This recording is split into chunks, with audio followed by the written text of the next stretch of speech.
Okay, magluluto ho ako ng sinigang na manok with suka and una luya. Magigisa ho muna ako ng luya. And then, ilalagay ko ang sibuyas. Magigisa muna ho tayo.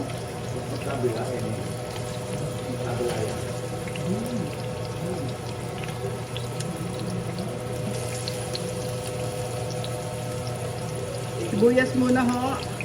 Usually, ang iba, bawang. Ako, sibuyas muna kasi ho, madaling masunog ang bawang. So, inuuna ko muna ang sibuyas. Mas gisa-gisa. Muna mag-transparent ng konti ang sibuyas. Saka ko ilalagay niya ang bawang.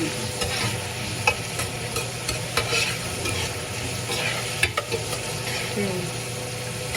Ngayon transparent na ho ang bawang. Ang sibuyas pala, aking ilalagay ho ang bawang. Siyempre, extra bawang for me. Okay. Ngayon ho, isa-gisa muna ho yan. Isusunod kong ilalagay ay ang aking kamatis. Medyo lulutuin ko ng konti ang sibuyas, bawang at ano yan, meron ho yan luya. Yun, para ho hindi malansa.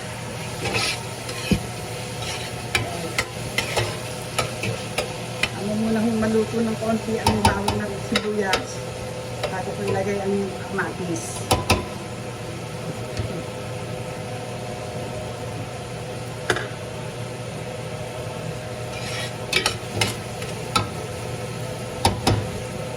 Okay. Konting siguro mga 1 minuto lang ho, ilalagay ko ng kamatis.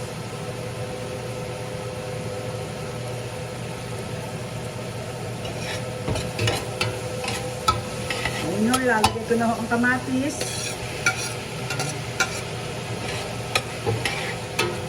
Tuwin ko ng konti kamatis bago ko ilalagay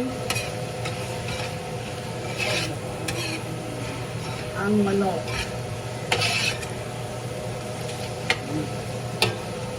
Mag-isa mo ng konti.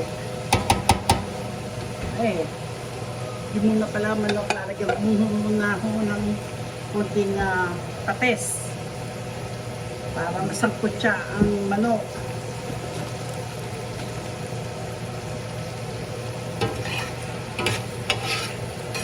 Habang maluto ng konti ang kamatis para lumambot-lambot, and then lalagyan ko ng konting pates.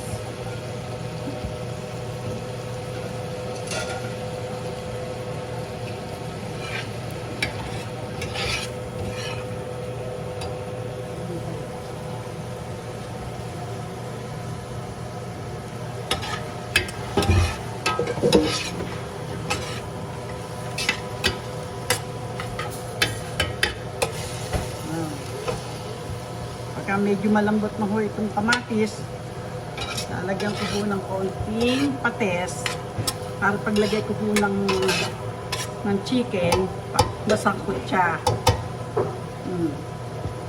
Kaya lang mo ilalagay kong ganito kasi lalagyan ko po kasi ng dito ho, 2 nito kasi mahilig sa maasim itong mga kapatid ko, kaya 2 nito meron na ho itong konting alat, so kaya ho isa laang na ganito ho ang nilagay ko para hindi naman ho masyadong maalat, maasim pero hindi ho masyadong maalat. Lalagay ko na rin ho ito, papaasim at may alat ho ito, kaya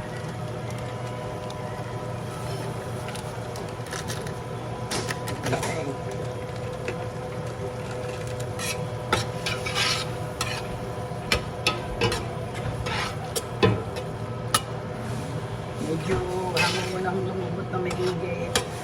ang kamatis at magkalo ano ang lasa sa ano.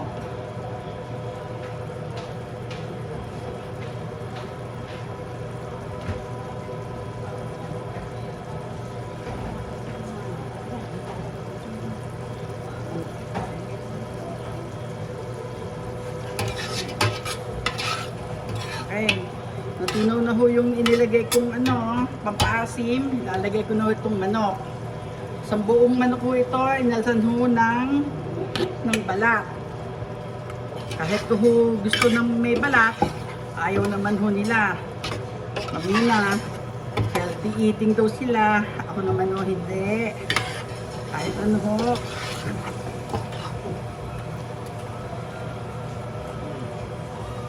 Ayan. Lalagyan ko ho yan ng konting paminta para ho lumasa.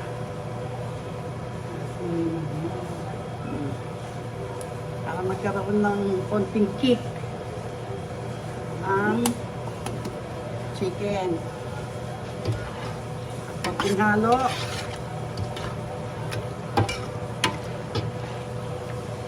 Ilalagay ko ho rin ang labanos kasi ang labanos naman ho, hindi natutunaw to. At saka para sumarap ang sabaw. Saka nakakaputi ho ito na sabaw.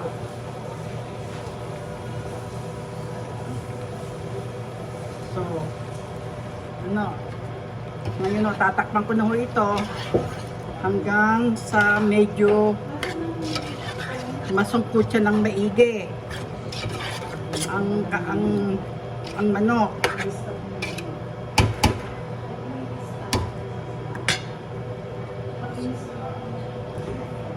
Tatakpan ko na ho at siguro ho mga 5 minutes. Lalagyan ko na ho yan ng sabaw. Sandali lang ho ito.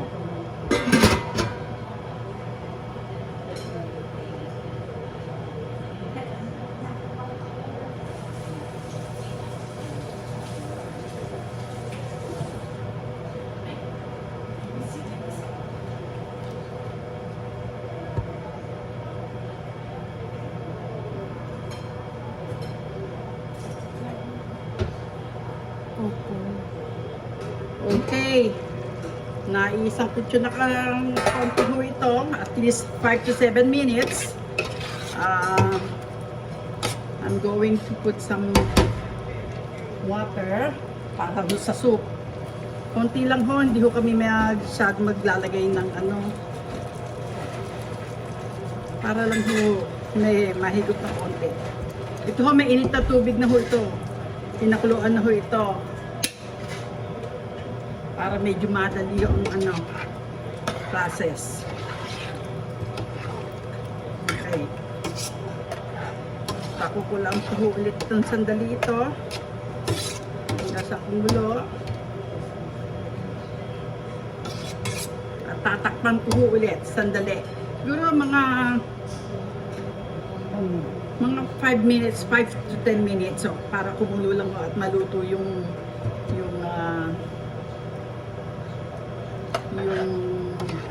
manok. At ilalagay ko na rin itong gabi muna. Gabi ho ito. Para umano sa sabaw yung ano ng gabi. Sige ho, tatakpan ko ulit and then I'll be back in 5 to 10 minutes. Sandali lang ho.